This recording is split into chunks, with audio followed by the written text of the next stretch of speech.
नमस्कार, स्वागत है आप सभी का। मैं हूं आप सबके साथ ऋषिका। बुलेटिन की शुरुआत करते हैं इस वक्त की बड़ी खबर के साथ। शिक्षक भर्ती पेपर लीक मामले में बड़ी खबर मिल रही है। मुख्य आरोपी के कोचिंग सेंटर पहुंच चुकी है प्रवर्तन टीम। जेडीए की प्रवर्तन टीम बता दें कि पहुंच गई है गोपालपुरा बाईपास पर।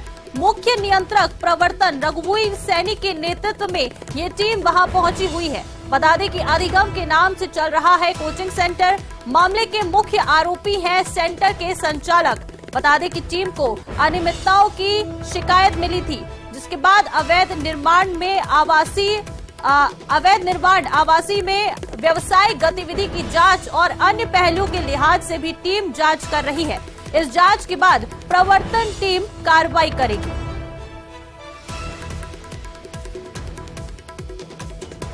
चलिए ज्यादा जानकारी लेते हैं। सहयोगी रोशन शर्मा फोन लाइन पर हमारे साथ जुड़ गए हैं। रोशन, क्या कुछ जानकारी है? देखिए, जयपुर विकास प्राधिकरण की जो प्रवर्तन टीम है वो गोपालपुरा बाईपास स्थित ये जो इंस्टीट्यूट है, अधिगम इंस्टीट्यूट है, यहाँ पर पहुंची है। यहाँ पर जो बिल्डिंग है इसे सीज करने के लिए जो प्रक्रिया होती है वो यहाँ पर अपनाई जा रही है। संभवतः 24 से 48 घंटों का समय दिया जाएगा। इंस्टीट्यूट जो ऑनर है उन्हें ये बताया जा रहा है कि जो सेकंड ग्रेड जो टीचर जो लीक हुआ था उसके जो मास्टर माइंड है जी, उनकी ये जो बिल्डिंग है सुरेश ढाका है, इनकी बिल्डिंग ये बताई जा रही है। जो जेडीए के प्रवर्तन जो टीम है संभवतः आज जांच के बाद में जो बिल्डिंग है इसे सीज की जो कार्रवाई है वो यहाँ पर करेगी। खुद जो मुख्य नियंत्रक प्रवर्तक रघुवीर सैनी है वो मौके पर पहुंचे हैं। पूरी इन्फोर्समेंट टीम यहाँ पर है और बिल्डिंग को बारीकी से निरीक्षण किया जा रहा है कि ये जो जिसके बाद में यहाँ पर कार्रवाई करते हुए इस पूरी बिल्डिंग को सरकार सीज करने में जुटी हुई है। रोशन, ये जो टीम है ये यहाँ पर कब तक कार्रवाई कर सकती है? देखिए, जो प्रोसेस होता है, जो जेडीए बिल्डिंग फेलोज है उसके तहत इस बिल्डिंग को सीज किया जाएगा। राजस्थान में इस तरीके की जो कार्रवाई है संभवतः पहली बार हो रही है कि जब पेपर लीक के जिस तरीके की जो घटनाएं सामने आ रही है उन पर अंकुश लगाने के लिए गवर्नमेंट एक मैसेज देना चाहती है, उसी के तहत ये कार्रवाई की जा रही है। सबसे बड़ी ये बात है कि जो मास्टरमाइंड है पेपर लीक का सुरेश ढाका, इसकी खुद की बिल्डिंग है, यहाँ पर ये इंस्टीट्यूट यहाँ पर चला रहे थे। इस बिल्डिंग को सीज करने के लिए जो जेडीए बिल्डिंग फेलोज उसके तहत ये कार्रवाई की जाएगी। इसी के तहत आज जो प्रवर्तन जो टीम यहाँ पर पहुंची है, जांच के बाद में यहाँ पर नोटिस दिया जाएगा। संभवतः ये कयास लगाए जा रहे हैं कि 24 से 48। चलिए रोशन, आपको रोकना चाहूंगे। हमारे साथ रघुवीर सैनी मुख्य नियंत्रक प्रवर्तन टीम से जुड़ चुके हैं, उनसे ज्यादा जानकारी लेते हैं। सर, स्वागत आपका न्यूज 18 राजस्थान पर। फिलहाल वहाँ क्या कुछ अभी चल रहा है? अनियमितताओं की शिकायत मिली थी जिसके बाद आपकी टीम वहाँ पर पहुंची हुई है। देखिएगा, ये जो शिक्षक भर्ती पेपर लीक प्रकरण में मुख्य अभियुक्तगण द्वारा अधिगम कोचिंग इंस्टीट्यूट चलाने की आज हमें अवधान में आया है, इससे हमारी टीम मौके पे आई है। टेक्निकल टीम भी है। टेक्निकल टीम ये पूरा परीक्षण कर करके और रिपोर्ट देगी और हम प्रभावी विधि सम्मत कार्रवाई पूर्णता से सुनिश्चित करेंगे। जी रघुवीर जी, कब तक चलेगी ये कार्रवाई? ये अभी रिपोर्ट मौके पे हमारी पूरी टीमें हैं, मैं भी मौजूद है, हमारे ऑफिसर्स, टेक्निकल टीम पूरी मौजूद है जी। तो वो करके परीक्षण करके रिपोर्ट देगी, हम विधि सम्मत कार्रवाई करेंगे, नोटिस देंगे और पूरी प्रक्रिया अपना करके और पूर्णता से जो भी अवैध निर्माण है, यदि व्यावसायिक निर्माण आवासीय में व्यावसायिक गतिविधियां हैं, आवासीय में क्या अवैध निर्माण है, रोड सीमा में है, गवर्नमेंट लैंड के ऊपर भी अतिक्रमण है, वो सारा परीक्षण करके रिपोर्ट देगी। तदनुसार हम अविलंब विधि सम्मत कार्रवाई पूर्णता से सुनिश्चित करेंगे। जी चलिए रघुवीर जी, बहुत शुक्रिया आपका न्यूज 18 राजस्थान के साथ जुड़ने के लिए। और देखिए रोशन, रघुवीर सैनी जी मुख्य नियंत्रक हमारे साथ जुड़े हुए थे, उनसे बातचीत की हमने। उन्होंने कहा कि जल्द ही जो जांच है वो की जाएगी और सख्त से सख्त कार्रवाई की जाएगी। फिर बिल्कुल ठीक ऋतिका, बिल्कुल ठीक कहा कि जिस तरीके से हम सुन रहे थे, जो मुख्य नियंत्रक प्रवर्तक रघुवीर सैनी है उन्होंने स्पष्ट कहा है कि जो प्रवर्तन शाखे के साथ में जो जोन की टेक्निकल टीम है वो यहाँ पर पहुंची है और ये मास्टरमाइंड के ठिकाने हैं, यानी जयपुर विकास प्राधिकरण के क्षेत्र में तमाम ऐसी और भी जो सुरेश जो ढाका है इनकी जो बिल्डिंगे हैं उन्हें यहाँ पर सर्च यहाँ पर किया जाएगा। ये जो इंस्टीट्यूट देख रहे हैं इसे तो जो सीज करने की जो कार्रवाई है वो अमल में ली जा रही है। संभवतः जो अवैध स्ट्रक्चर है उसे भी जयपुर विकास प्राधिकरण हटाए। लेकिन सबसे पहले ठीक है रोशन, बहुत शुक्रिया आपका हमारे साथ जुड़ने के लिए और तमाम जानकारी साझा करने के लिए। इस बीच देखिए जयपुर से भी एक बड़ी खबर आ रही है। एसीबी के नए फरमान का ये पूरा मामला है। चिकित्सा मंत्री प्रसादी लाल मीणा का बड़ा बयान सामने आया है। उन्होंने कहा है कि एसीबी एडीजी ने जो आदेश निकाला है वो गलत है। सीएम ने कहा है कि समीक्षा करके आदेश वापस करेंगे। ऐसे भ्रष्ट लोगों को बेनकाब करना चाहिए। ये बड़ी खबर आपको इस वक्त की बता रहे हैं। जयपुर से इस वक्त की बड़ी खबर है। एसीबी के नए फरमान का ये पूरा मामला है जिस पर अब बड़ा बयान सामने आया है। बता दें कि ये गलत निकाला है और मुख्यमंत्री जी ने कह दिया कि इसकी हम समीक्षा करके जो भी इसमें अगर केस वापस लेना होगा तो ऑर्डर को वापस लेंगे। ये मुख्यमंत्री जी का अधिकार है, उन्होंने कह भी दिया इसको वापस लेंगे। सर इस तरह के आदेश सरकार की छवि को बिल्कुल जो निश्चित रूप से नहीं करनी चाहिए।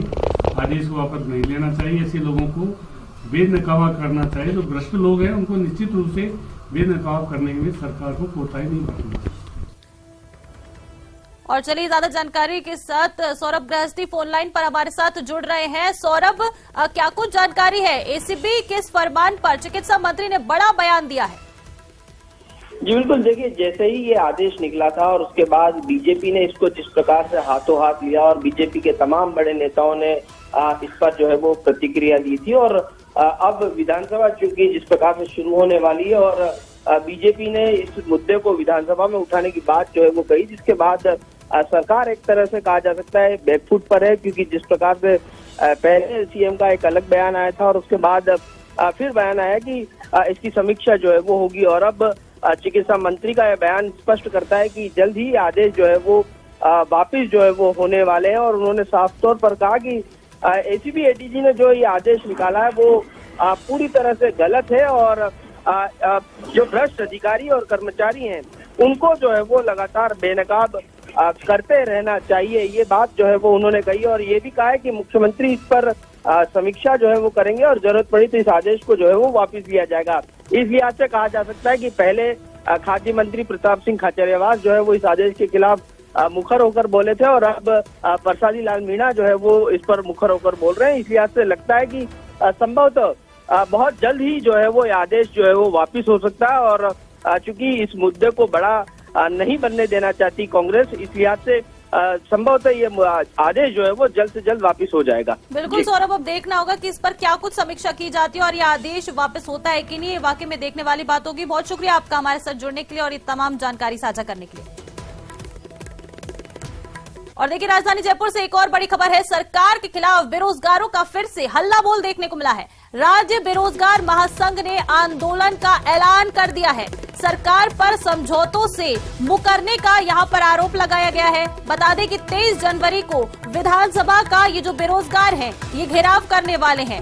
9 फरवरी से ये न्याय और रोजगार यात्रा निकालने वाले हैं। बेरोजगार पेपर लीक मामले में सीबीआई जांच की भी इन बेरोजगारों के द्वारा मांग की जा रही है। पेपर लीक के आरोपियों पर रासुका के तहत कार्रवाई की भी मांग की जा रही है। बता दें कि बेरोजगार एकीकृत महासंघ के उपेंद्र यादव के नेतृत्व में ये बड़ा आंदोलन होगा। ज्यादा जानकारी के साथ सहयोगी लवली वधवा फोन लाइन पर जुड़ चुके हैं। लवली, एक बार फिर से जो बेरोजगार हैं अब आंदोलन करने की बात कह रहे हैं। देखिए बिल्कुल, राजस्थान के जो बेरोजगार हैं उन्होंने उनकी सरकार के साथ वार्ताएं चल रही थी। वार्ताओं में सरकारी नौकरी निकालने का वादा था, लेकिन सरकारी नौकरी की बजाय संविदा नौकरियां जो है वो निकाली जा रही है। उसके साथ ही जो समझौते किए गए उन समझौतों का उल्लंघन किया जा रहा है, जिससे नाराज होकर के, खफा होकर के बेरोजगारों की जो राजस्थान एकीकृत बेरोजगार महासंघ है, जो संगठन है बेरोजगारों का, इनकी कल एक बैठक हुई और बैठक में इन लोगों ने जो निर्णय लिया है उस निर्णय के मुताबिक कल से जो है इस आंदोलन का जो है वो आगाज होगा और आने वाले दिनों में इसको लेकर के जो महासंघ के अध्यक्ष हैं उपेंद्र यादव, उन्होंने साफ किया है कि अब सरकार से आर पार की बात होगी। न्याय यात्रा भी निकाली जाएगी फरवरी के माह में और वो खुद राहुल गांधी किसानों की बात करते हैं। तो राहुल गांधी ने जिस तरह से एक टी शर्ट में वो पूरी यात्रा को संपन्न कर रहे हैं। तो आज से जो उपेंद्र यादव उन्होंने भी ऐलान किया कि वो भी राहुल गांधी की तर्ज पर जो है उन्हें अपना ये आइडियल मानते हो, किसानों के हित में वो जिस तरह से एक अपने वस्त्र उन्होंने त्यागे हैं, तो वो भी अपने ऊनी वस्त्रों को त्याग करके एक टी शर्ट में जो है वो अपना पूरा आंदोलन जो है उसे संपन्न करेंगे। और न्याय यात्रा 9 फरवरी से पूरे राजस्थान में निकाली जाएगी। इसके साथ ही 23 जनवरी को राजस्थान विधानसभा के घेराव का ऐलान जो है वो किया गया, जिसमें पूरे प्रदेश भर के जो बेरोजगार हैं वो बड़ी तादाद में एकत्रित होंगे और सरकार के खिलाफ मोर्चा खोलेंगे। जी बिल्कुल लवली, अब देखना होगा कि इस आंदोलन के बाद सरकार इन बेरोजगारों की मांगे सुनती है कि नहीं। बहुत शुक्रिया लवली आपका इन तमाम जानकारियों के लिए। आगे बढ़ेंगे और देखिए भरतपुर से एक बड़ी खबर आ रही है। अतिक्रमण हटाने पहुंचे प्रशासनिक अमले का विरोध हुआ है। अतिक्रमण हटाने ये प्रशासन का अमला पहुंचा था जिस पर हमला हुआ है। बता दें कि प्रशासन को यहां पर विरोध का सामना करना पड़ा है। स्थानीय लोगों ने अतिक्रमण हटाने का यहां पर विरोध किया है। मौके पर भारी पुलिस बल भी पहुंच चुका है और समझाइश के बाद मौके से अतिक्रमण को हटा दिया गया है। टंकी बनाने के लिए बता दें कि जलदाय विभाग को ये जो जमीन है वो आवंटित की गई थी। अतिक्रमण हटाने के दौरान महिलाओं ने भी यहां विरोध किया है। महिला पुलिसकर्मियों ने महिलाओं को हटाया है। भरतपुर उपखंड के गांव गुंडवा का ये पूरा मामला है। ज्यादा जानकारी लेंगे, सहयोगी दीपक पूरी फोनलाइन पर जुड़ गए हैं। दीपक, यहाँ पर अतिक्रमण हटाने का विरोध देखने को मिल रहा है भरतपुर में। देखिए बिल्कुल, इसका ये भरतपुर उपखंड का गांव है गुंडवा, वहां का मामला है और वहां पर जलदाय विभाग के लिए जो जमीन है वो आवंटित की गई है टंकी बनाने के लिए। जब प्रशासन वहां पर अतिक्रमण हटाने के लिए पहुंचा तो वहां पर जो है लोगों का विरोध देखने को मिला। लोगों ने वहां पर विरोध किया और कहा कि यहाँ पर जो वहाँ लोग जो रहते हैं उनके मकान बने हुए थे, तो वहां से जब प्रशासन अतिक्रमण हटा रहा था तो महिलाएं जो है वो विरोध करने लगी। उनका कहना है कि यहाँ पर जब यहाँ से इसको अतिक्रमण को हटा दिया जाएगा, उनको मकान बने तो वो कहाँ पर जो है रहेंगे। उसके बाद जो प्रशासन ने उनसे समझाइश की। समझाइश के बाद जब हल्का विरोध जो है तो महिलाओं को जो पुलिसकर्मी थी, महिला पुलिसकर्मी, उन्होंने हटाया और उसके बाद जो है अतिक्रमण को वहां से खाली कराया जा रहा है। जेसीबी की सहायता से जो है खाली कराया जा रहा है। उपखंड अधिकारी है देवेंद्र परमार, साथ ही जो सीओ ग्रामीण है ब्रजेश ज्योति उपाध्याय वो मौके पर मौजूद है और उनके नेतृत्व में ये पूरे अतिक्रमण हटाने की जो कार्रवाई है वो की जा रही है। ये जो जमीन है वो जलदाय विभाग के लिए आवंटित की गई है। वहाँ पर टंकी का जो है निर्माण किया जाएगा जिससे पानी की जो सप्लाई है वो ग्रामीणों को मिलेगी। जी बिल्कुल दीपक, ये देखिए एक बड़ा यहाँ पर विरोध देखने को मिला है प्रशासन के अमले को। इन लोगों की मांगे क्या रही हैं? देखिए उनका कहना है कि जिस जमीन पर वो अतिक्रमण प्रशासन बता रहा है वहाँ पर लोग रहते हैं, तो उनका कहना है कि ये जमीन हमारी है, लेकिन प्रशासन का कहना है कि ये सरकारी जमीन है, इस पर लोगों ने जो है अतिक्रमण कर रखा है और उसके बाद वहाँ पर जो अतिक्रमण हटाने की वो कार्रवाई है वो की जा रही है। और इसी दौरान ये पूरा जो विरोध है वो देखने को मिला है। महिलाओं का कहना है कि छोटे छोटे बच्चे हैं, सर्दियों में वो कहाँ पर रहेंगे। इस दौरान वहाँ से जो है वो जो मकान बने हुए कच्चे मकान, उनको वहाँ से जो हटाने की कार्रवाई है वो पूरी की जा रही है। जेसीबी की सहायता से वहाँ से जो अतिक्रमण है उसको हटाया जा रहा है और वहाँ पर जो है भारी पुलिस जाब्ता भी मौके पर जो है तैनात किया गया है, क्योंकि काफी संख्या में लोग। ठीक है दीपक, बहुत शुक्रिया आपका इन तमाम जानकारियों के लिए। और देखिए सिरोही से भी एक बड़ी खबर है। सरकारी अस्पताल परिसर में कुत्तों ने एक नवजात को नोचा है। बता दें कि नवजात को नोचता देख तुरंत ही यहाँ पर एक महिला चिल्ला दी, जिसके बाद नवजात को रोता देख अस्पताल के स्टाफ ने इस नवजात को कुत्ते से छुड़वाया है।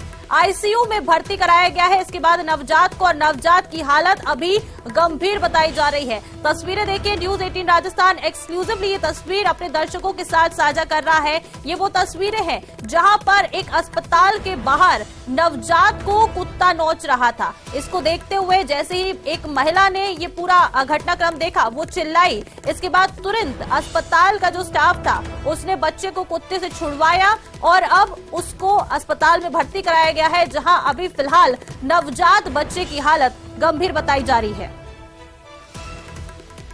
मैं गई थी रिपोर्ट निकालने, तो मैंने देखा कि बच्चा बाहर रो रहा था और कुत्ता खींच रहा था। तो मैंने मेरे हस्बैंड को बोला तो वो आ गए और सर्जन आ गए।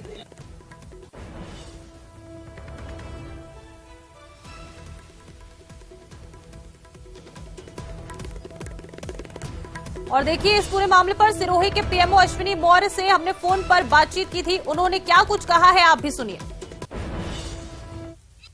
अश्विनी मौर्य पीएमओ इस वक्त हमारे साथ जुड़ चुके हैं। सर, ये हादसा कैसे हुआ और ये तो बहुत बड़ी लापरवाही है अस्पताल प्रशासन की ओर से।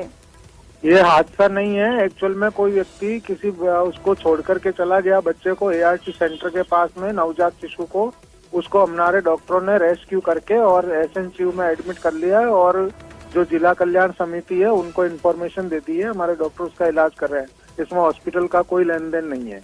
ये बच्चा का बाहर अस्पताल के बाहर छोड़ के कोई गया था? बच्चा अस्पताल के बाहर कोई, हमारा एक ART सेंटर है, वहाँ पर कोई छोड़कर चला गया था।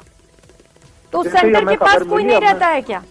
वहाँ सेंटर के पास बंद हॉस्पिटल में कौन रहेगा? रात का टाइम था वो तो। अच्छा, अभी क्या स्थिति है बच्चे की? अभी बच्चे की ठीक है, बच्चा सेटल है, हमारे डॉक्टर ट्रीटमेंट कर रहे हैं और रेस्क्यू वाले आ गए हैं। हमारे डॉक्टर मुकेश मीणा है, वो उसका ट्रीटमेंट कर रहे हैं, हमारी पूरी टीम लगी हुई है। तो मामले पर ज्यादा जानकारी लेंगे सहयोगी प्रतीक सोलंकी हमारे साथ फोन लाइन पर जुड़ गए हैं। प्रतीक, जैसा कि अभी बातचीत की गई थी पीएमओ से, तो उन्होंने बताया था कि जो बच्चा है उसे कोई बाहर छोड़ के गया था। कौन बच्चे को बाहर छोड़ के गया था, क्या इस बारे में अभी तक कोई जानकारी सामने आई है? जी बिल्कुल, यानी कि इसकी जानकारी अभी तक निकल कर नहीं आई है, लेकिन इसकी ये बताया जा रहा है कि वहाँ पर एक महिला थी जो प्रेगनेंसी के लिए आई थी, जहाँ पर उसका नवजात का जो जन्म हुआ था वो 1 दिन पहले ही हुआ था, और उसको नवजात का जो वो लड़की हुई थी और उसको ART सेंटर में छोड़कर जो है महिला चली गई थी। लेकिन वहाँ पर ART सेंटर के पार वहाँ पर जो कुत्ते थे वो कुत्ते उसके ऊपर हमला करने की जैसे में थे, और वहाँ पर जो समय रहते ही वहाँ पर जो लोगों ने चिल्लाया और उसको बचा दिया गया। और जिससे कहीं ना कहीं देखा जाए तो अब वहाँ पर जो सिक्योरिटी गार्ड जो थे वगैरह वो बताया जा रहा है कि वो वहाँ पर ड्यूटी पर तैनात नहीं थे, जिसके कारण जो ये हादसा हुआ है। लेकिन अभी जो नवजात की हालत जो बताई जा रही है वो डॉक्टरों की देखरेख में है, और कई विभाग के जो कर्मचारी जो है वहाँ पर मौके पर पहुंच गए और बच्चे की जो स्वास्थ्य में भी सुधार जो है बताया जा रहा है। जी बिल्कुल प्रतीक, बहुत शुक्रिया आपका ये तमाम जानकारी हमारे साथ साझा करने के लिए। आगे बढ़ेंगे और देखिए कोटपुतली के दौलतपुरा से एक बड़ी खबर है। पुलिस ने यहाँ पर अवैध शराब का जखीरा पकड़ा है। अवैध रूप से तस्करी कर ये जो शराब है वो ले जाई जा रही थी, और बता दें कि दूध के टैंकर में छुपाकर इस शराब को ले जाया जा रहा था। पुलिस ने 30 लाख की जो शराब है उसे पकड़ लिया है। चंडीगढ़ से ये शराब जो है वो गुजरात ले जा रही थी। बता दें कि पुलिस ने इसके साथ ही एक आरोपी को भी गिरफ्तार कर लिया है। आबकारी पुलिस ने ये बड़ी कार्रवाई की है। बता दें कि पुलिस ने अवैध शराब का जखीरा पकड़ा है। आबकारी पुलिस ने बड़ी कार्रवाई को अंजाम दिया। दौलतपुरा से खबर बता रहे हैं आपको, जहां एक अवैध शराब का जखीरा पुलिस के द्वारा पकड़ा गया है। अवैध रूप से तस्करी कर शराब ले जाई जा रही थी, जिसको पुलिस ने पकड़ लिया है। दूध के टैंकर में बता दें कि छुपाकर ये जो शराब है ये ले जाई जा रही थी, और पुलिस ने इस टैंकर से 30 लाख की शराब जो है वो पकड़ी है। जानकारी ये भी मिल रही है कि चंडीगढ़ से गुजरात ले जाई जा रही थी शराब, और इसके साथ ही इस शराब के जखीरे को पकड़ने के साथ ही पुलिस ने एक आरोपी को भी पकड़ा है, गिरफ्तार किया है, और उससे पूछताछ की जा रही है। ज्यादा जानकारी लेंगे, सहयोगी हीरालाल फोन लाइन पर जुड़ गए हैं। हीरालाल, एक बड़ी कार्रवाई की गई है पुलिस के द्वारा, क्या जानकारी है? जी बिल्कुल, देखिए दौलतपुरा थाना इलाके का मामला है, जहां आबकारी पुलिस ने बड़ी कार्रवाई करते हुए 30 लाख रुपए की अवैध शराब जब्त की है। बताया जा रहा है कि दूध के टैंकर में ये अवैध शराब छुपाकर ले जाई जा रही थी, जो कि चंडीगढ़ से गुजरात ले जाना बताया जा रहा है। पुलिस ने इस मामले में एक आरोपी को भी गिरफ्तार किया है। पुलिस ने करीबन 30 लाख की शराब जब्त करके और आरोपी गिरफ्तार करके पूछताछ शुरू कर दी है। जी चलिए हीरालाल, शुक्रिया आपका ये तमाम जानकारी के लिए। तो देखिए जयपुर से इस बीच एक बड़ी खबर आ रही है। एयरपोर्ट पर ह्यूमन ट्रैफिकिंग को लेकर बड़ी कार्रवाई हुई है। इथोपिया के रास्ते खाड़ी देशों में बेचने की तैयारी की गई थी।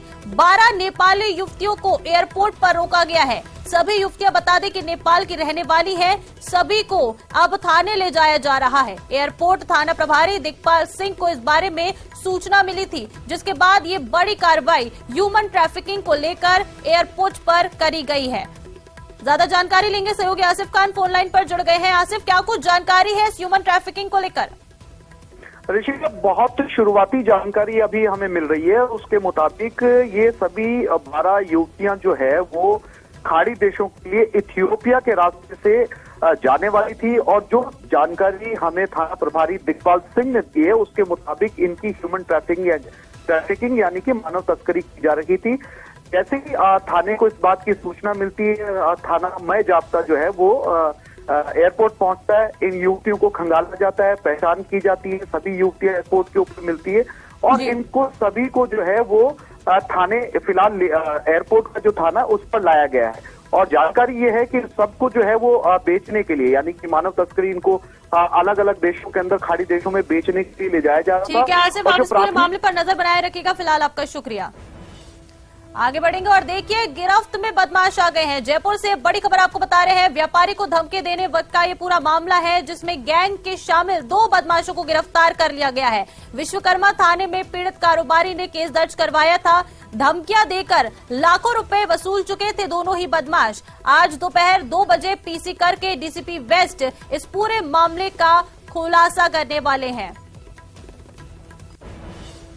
तो देखिए उदयपुर से भी इस बीच एक बड़ी खबर आ रही है। गणगौर घाट झील में एक युवक की लाश मिली है। अल सुबह झील में ये युवक की लाश मिली है। लोगों की सूचना पर घंटाघर पुलिस मौके पर पहुंची है, लेकिन फिलहाल अभी तक शव की शिनाख्त नहीं हो पाई है। मोर्चरी में इस युवक के शव को रखवा दिया गया है और शव की शिनाख्ती में पुलिस जो है वो जुट गई है। बड़ी खबर इस वक्त की उदयपुर से आपको बता रहे हैं। ज्यादा जानकारी लेंगे, कमलेश दखनी सहयोगी हमारे साथ फोन लाइन पर जुड़ गए हैं। कमलेश, क्या कुछ अभी तक जानकारी मिल पाई है? कौन था ये युवक जिसकी लाश मिली है? जी देखिए, बिल्कुल ये उदयपुर के घंटाघर थाना इलाके की घटना है। आज अल सुबह गणगौर घाट झील पर एक युवक की झील पर तैरती हुई लाश दिखी। जो लोग सुबह नहाने पहुंचे थे वहाँ उन लोगों ने युवक की लाश देखी और उसके बाद जो है कि लोगों ने घंटाघर थाना पुलिस को सूचना दी। सूचना मिलने पर थाने का जाब्ता मौके पर पहुंचा और जो है कि शव को गोताखोरों की सहायता से बाहर निकालकर एमडी हॉस्पिटल की मोर्चरी में शिफ्ट करवाया। बताया जा रहा है कि अभी तक इस तरह की कोई युवक की शिनाख्त की पुष्टि नहीं हो पाई है। पुलिस ने अब शव को जो है कि मोर्चरी में रखवा दिया है और शव की शिनाख्त के प्रयास पुलिस ने शुरू कर दी। जी ठीक है कमलेश, अब पूरे मामले पर नजर बनाए रखिएगा। फिलहाल आपका शुक्रिया जानकारी के लिए। और इस बीच ही राजधानी जयपुर से एक और बड़ी खबर आपको बता दें। सीकर रोड नंबर 1 पर अर्धनग्न एक महिला मिली है। कंबल से लिपटी हुई महिला यहाँ पर मिली है। बता दें कि जो महिला है ये कई जगहों से जली हुई थी। मुरलीपुरा पुलिस ने इसको एसएमएस अस्पताल पहुंचा दिया है। सुबह 4 बजे करधनी इलाके में कार में जलने की भी सूचना है। पुलिस के मुताबिक घबराई हुई है महिला और घबराई हालत में महिला ने अपनी पहचान अभी तक नहीं बताई है। करधनी थाना पुलिस अब इस पूरे मामले की जांच में जुटी हुई है। और अजमेर से भी एक और बड़ी खबर आ रही है। यूजर चार्ज पर संग्राम जारी है। अजमेर निगम की ओर से वसूला जा रहा है यूजर चार्ज। 12 को होने वाली निगम की जीसी से पहले ये मामला जो है वापस गरमा गया है। विधायक देवनानी ने निगम आयुक्त को ज्ञापन सौंप दिया है और भाजपा पार्षदों के दल के साथ ज्ञापन दिया गया है। देवनानी ने निगम आयुक्त को चेतावनी भी दी है, व्यापारियों से वसूली बंद करें वरना आपको रवाना कर देंगे। ये बड़ी खबर। और राजधानी जयपुर से एक और बड़ी खबर है। कल से शुरू होगी C8 स्नातक स्तर की परीक्षा। प्रदेश के 3418 परीक्षा केंद्रों पर यह परीक्षा आयोजित होने वाली है। परीक्षार्थियों को सुबह 8 बजे परीक्षा केंद्र पर पहुंचना होगा। 4 पारियों में बता दें कि जो परीक्षार्थी हैं वो एग्जाम देंगे। राज्य के 10 जिलों में एग्जाम सेंटर बनाए गए हैं। अजमेर, अलवर, भरतपुर, भीलवाड़ा, बीकानेर में ये परीक्षा होगी और पहली पारी 9 बजे से शुरू होगी। वहीं दूसरी पारी दोपहर 1:30 बजे से शुरू होगी। बता दें कि जयपुर के 756 परीक्षा केंद्रों पर सबसे ज्यादा परीक्षार्थी परीक्षा देंगे। और देखिए जयपुर से एक और आपको बड़ी खबर बता दें। जैन मुनि ने समाधि ले ली है। समेत शिखर को पर्यटन स्थल घोषित करने का ये पूरा मामला है। जयपुर में जैन संतों की ओर से अनशन भी जारी है और इसी दौरान कल देर रात मुनि समर्थ सागर जी ने समाधि ली है। पिछले 10 दिनों से वो अनशन पर थे। दूसरे मुनि जिनकी भी ये दूसरे मुनि हैं जिन्होंने समाधि ली है।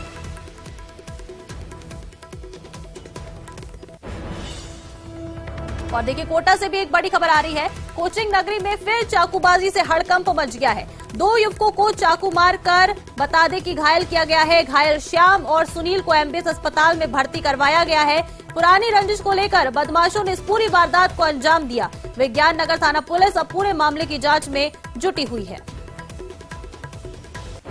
और देखिए डूंगरपुर जिले में पौष पूर्णिमा के मौके पर सावला कस्बे के हरि मंदिर से त्रिवेणी जल संगम बेड़ेश्वर धाम के लिए पदयात्रा रवाना हो गई है। बेड़ेश्वर धाम पीठाधीश्वर महंत अच्युतानंद महाराज के नेतृत्व में ये पदयात्रा निकली है, जिसमें भाजपा प्रदेश अध्यक्ष सतीश पूनिया भी शामिल हुए हैं। ढोल नगाड़ों की गूंज और संत मावजी के जयकारों के साथ ये पदयात्रा निकली है। करीब 6 किलोमीटर का सफर तय कर बेड़ेश्वर धाम ये यात्रा पहुंचेगी।